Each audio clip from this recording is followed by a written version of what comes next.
Welcome back for part 3. I have been introducing you because I can't know when you're going to click into these. I don't know who doesn't know me.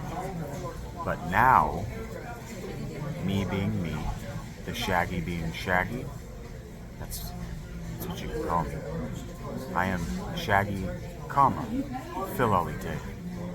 You can also call me Vincent or Vinny. No, don't call me Vinny. You can call me Vincent or V. Don't call me Vinny. And I hate Vince. Get that off my shoulders. I feel really good. I'm in a good place. Caffeinated. I've had a hash brown. Talked a little bit about how I'm homeless. So that's going to be an ever-present reminder until it's not. And until I am able to feed myself and, frankly, home myself so that I'm not under constant threat of the cops kicking me out of my spot or bored teenagers destroying my shit just to do it.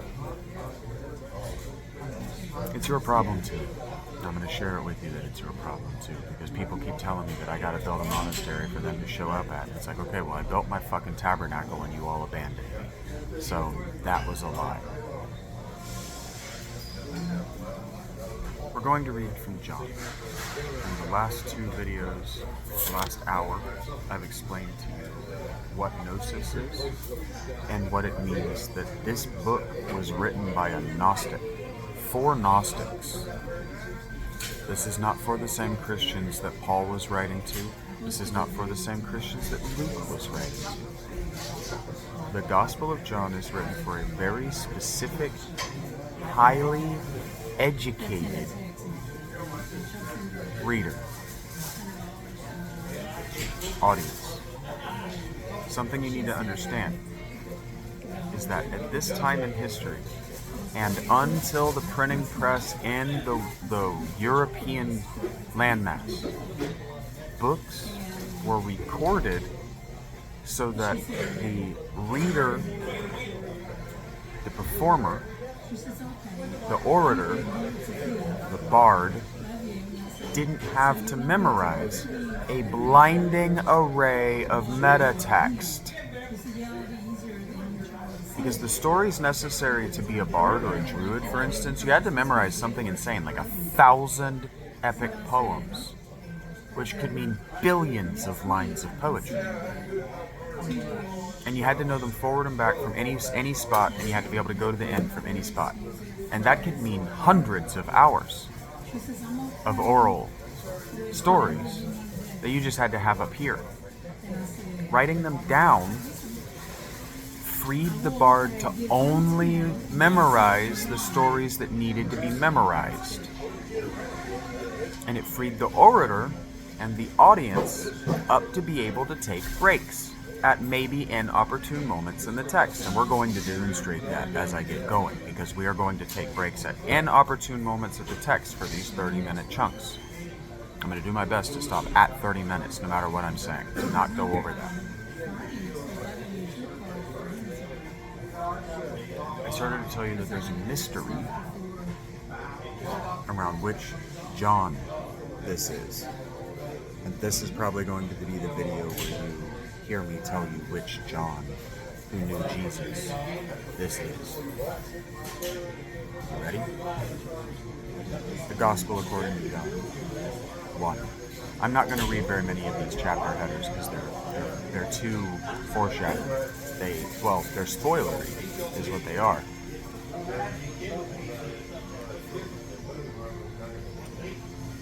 I don't know how often I'm going to interrupt this text to explain it to you, to prove things to you, but John 1:1 is the only proof that you need. But I suspect I'm going to continue to prove for the skeptical believer that this is a Gnostic Christian text.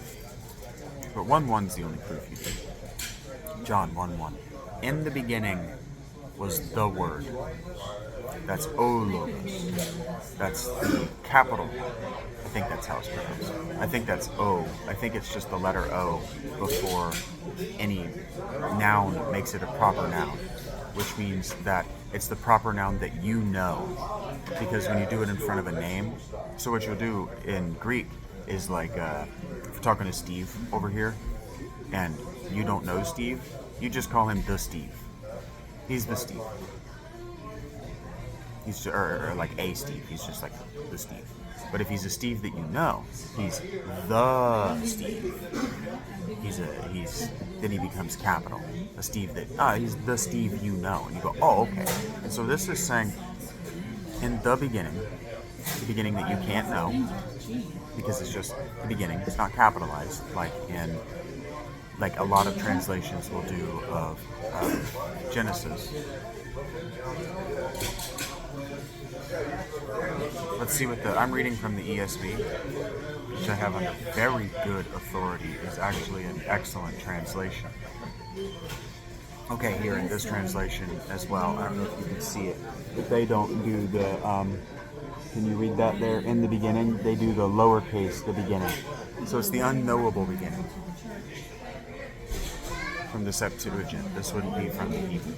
Mostly this is going to be from the Septuagint and the Vulgate, and they say Dead Sea Scrolls, Hebrew, which I think was not even in Hebrew. I think it was in Aramaic by then anyway.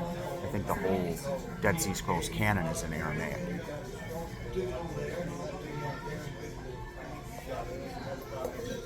Which is a Semitic language. So in the beginning was capital, the word you know. But wait a minute. What logos do you know? What word do you know? What logos what word is capital? Oh, Plato's word. Plato's logos. Well, Plato's logos is a lesser version of the all mind of reality, and we'll get into that if you ever give me if I ever take the opportunity to get back to the Phaedo. But the reason I haven't got back to the Phaedo is I haven't made a single dollar for doing that, so it has to go to YouTube. Sorry, Twitter. If you're coming here from Twitter, thank you for making the transition, but Twitter and me, we're about to break up. It's about to be entirely over. So the word that you know, the logos, I believe is the Greek, the word that you know is a divinity. It's in the hierarchy of things, in the cosmogony of things, the logos is below the all God, the demiurgoi, aletheia. The all God, aletheia, the demiurgoi, Sophia, and then the Word. The Word is the child of Sophia. Sophia, it's weird, but Sophia is sort of like a virgin-birthed version of the demiurgoi. The demiurgoi is sort of what the Gnostic, especially the Valentinian Gnostic, what the Gnostics were doing was they were saying, well, Genesis is actually not about the earth. It's not about history, because by the Gnostics, you got to understand, the Torah was probably written in 250 BC. The Gnostics became a thing about 100, maybe 200 BC. The Dead Sea Scrolls community are much older than we think, than we initially thought in the 60s and 70s. So if you're reading books about the Qumran community, or the Essenes, or the Dead Sea Scrolls community, or any of these ancient ascetic monastic traditions from the 70s, you desperately need to update your information, because in the last 10 years, especially since COVID, they've done better digs and they've had more time to get in there and look at that shit than they had in the 70s, and a lot of what was said and written in the 70s is factually wrong. Very outdated. There's someone I'm thinking about very specifically that climbed up the ass of someone I respected in a video that I was live for that captured me, and I didn't say anything because I didn't want to be the well-actually guy at all times, because a philosopher is not a well-actually guy. A philosopher is that true guy. Well, the Philaletheia is a well-actually guy, and well-actually, everything that was said by that blonde guy on that group live video that I was a part of was factually wrong. He was just outdated by about 50 years. And that's what happens if you only read what's available in public libraries and on the internet, and cheap because it's 100, 250 years old, whatever. And so this is relevant to the construction of John, is what I'm telling you.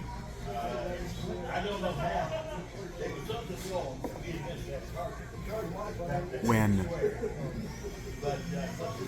the books of the Bible were being written, most of the authors, Matthew, Mark, Luke, let's say, let's just specifically point to the New Testament. Let's not talk about Job, let's not talk about Ezekiel, let's not talk about the Aramaic books of the Old Testament. Okay, let's just specifically talk about the Aramaic books of the New Testament. John was written in Greek, as far as I remember. Matthew, Mark, and Luke, regardless of their order, are very different books, and they're copying from someone. Now, the latter two of those three are definitely copying from the first one, but he was definitely copying from someone else. So that means that the story goes back at least to an oral poem, at least to an oral narrative, at least to a heroic myth of some sort. And one of the things that they suggest that it comes out of is a book called Gospel Q. And the Gospel Q is supposed to be all the things that Jesus said, all of the authoritative quotes, and that is a hypothesized text because all of these teachers, all the way back to the Ionians, all the way back in the philosophical Greek Levantine tradition, had students who were writing down their quotes. Now, not all of those quotes made it to history, but they had students who were taking notes during their lectures. Aristotle didn't write anything. Everything we have by Aristotle is lecture notes. And so we say, oh, well, Aristotle said this because somebody quoted him as saying that. And so there's this hypothesized Gospel Q that's effectively Aristotle's work. And one of the reasons that there's actually a strengthening of that argument in the last 50 years is that we found good copies of the Gospel of Thomas, and that's all the Gospel of Thomas is. There's no narrative, it's just Jesus quotes that have been softened, mystified, and nosified, which means that the hard truth has been buried under a kind of entry-level or initiate-friendly mindfuck.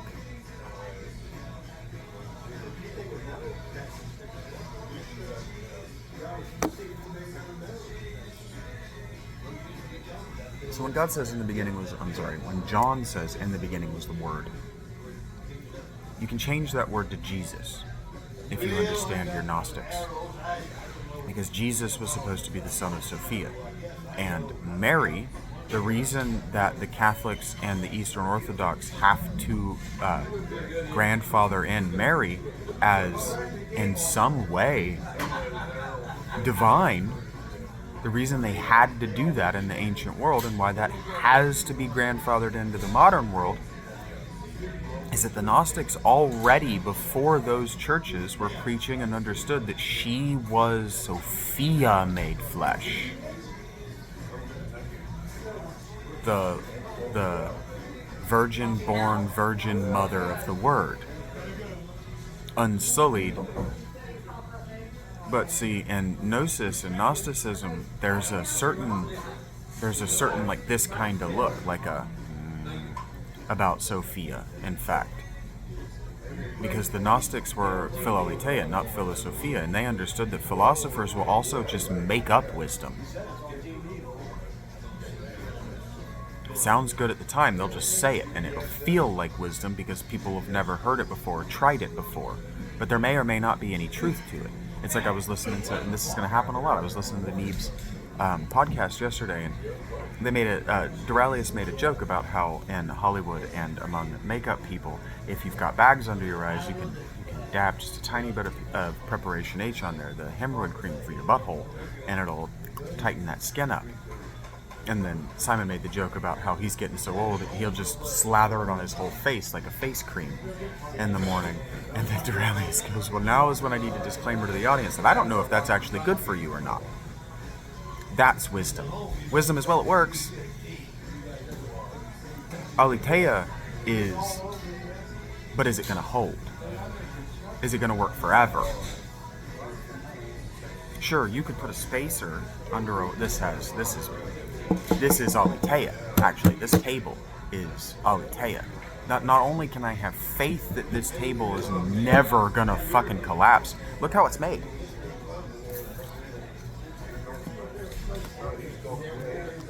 You're gonna maybe get a view of my crotch. I'm gonna try to be more conscientious of that.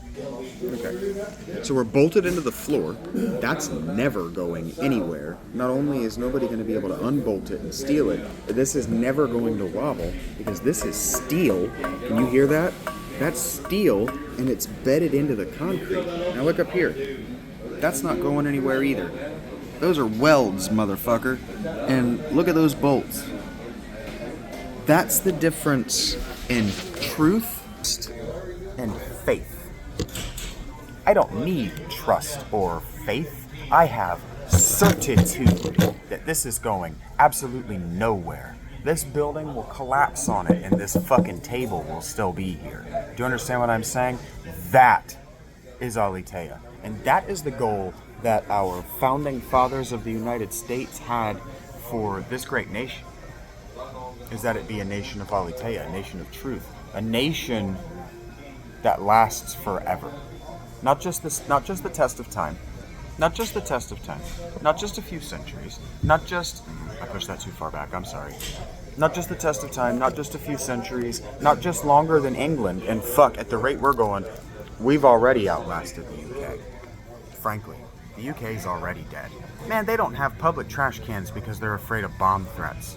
That right there, that's called having no trust in your government. No trust from your government and your people. And you know what that is called? Fucking tyranny, people. The UK is not a Western nation. The UK should not have a vote in the UN. Who else is going to say that in a Bible study? Part 3 of a Bible study was. The UK's already dead. Start over, people. In the beginning was Jesus. And Jesus was with God. And Jesus was God. That's mystical. That's a mystery in its own right. You can puzzle that for the rest of your life and more than likely still be wrong. In fact, the universe, the Christian cosmos, has pondered that for going on 2,000 years. 1900, 1950 is probably where we're at, realistically. But going on 2,000 years. And I might be the only person who's ever got it right. You ever think about that? You ever stop and think what it must have felt like for... I can't tell if I'm glaring or my glasses have a glare. I hope this isn't as hard for you to look at as it is for me, because when I lean down like this, it hurts my eyes real bad. But it might be that my transition lenses are trying to kill the blue light coming off of my phone. And it might just be that I've got that light behind me. And there's just nothing doing about that light behind me. I like it.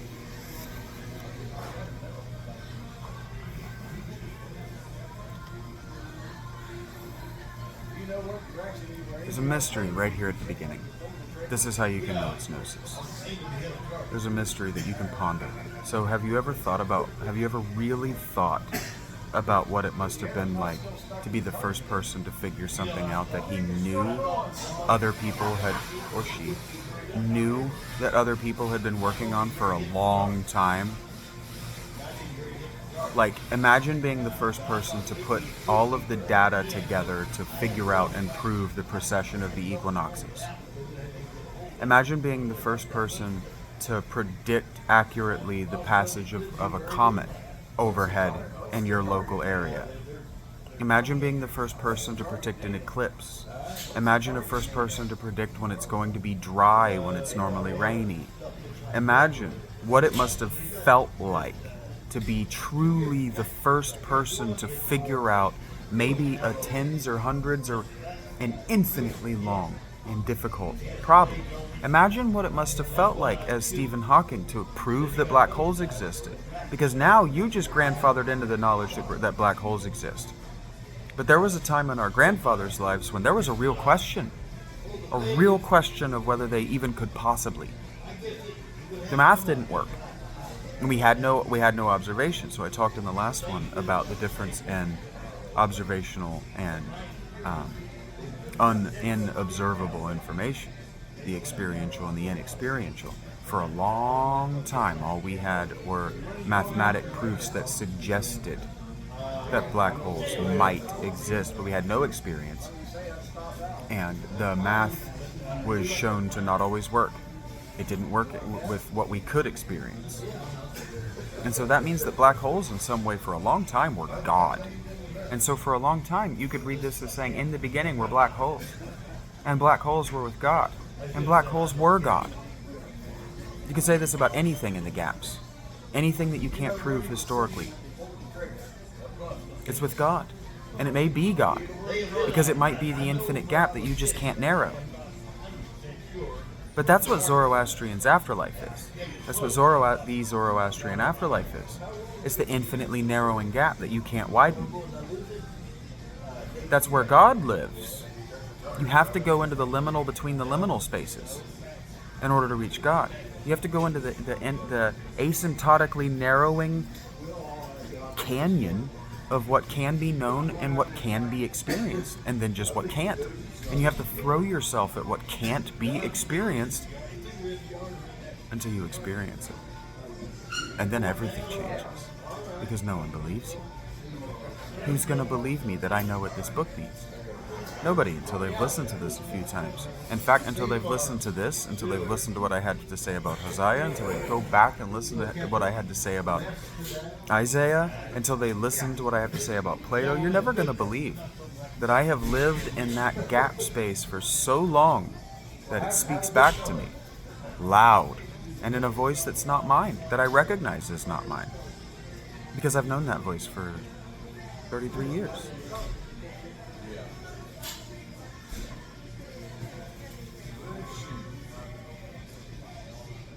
He, that is the word, Jesus, it's transitioning here to the he, to the pronoun he, because it's implying Jesus. He was in the beginning with God. All things were made through him, and without him was not anything made that was made.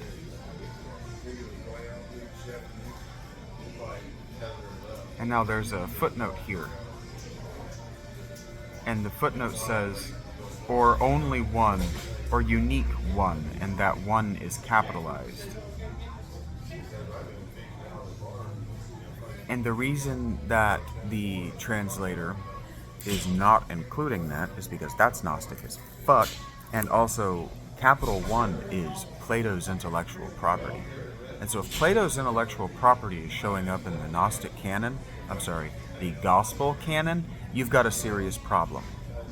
You've got a serious problem as a translator for an entry-level Christian, because that's what this has become. This book has become the initiator for the entry-level seeker. It's not what it is. None of these books is entry-level, most specifically not John, and none of them is for the seeker. These are for priests. These are for the initiated, the first level of greatness. These are not for you. They're meant to be read in the way that I am. I'm not a master of these texts. I'm not a theologian. I never thought these texts mattered to me personally. I was chasing other things. But it all... Jesus...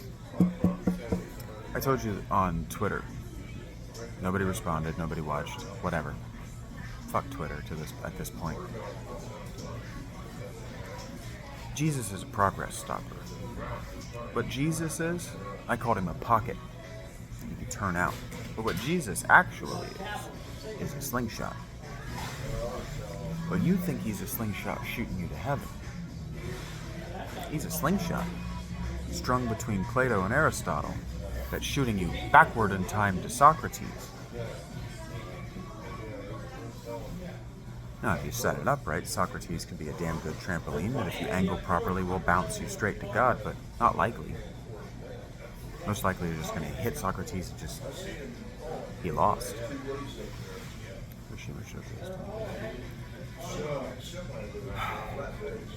So when he's saying, all things were made through Jesus, that is, the Word, and without the Word was not anything made that was made, or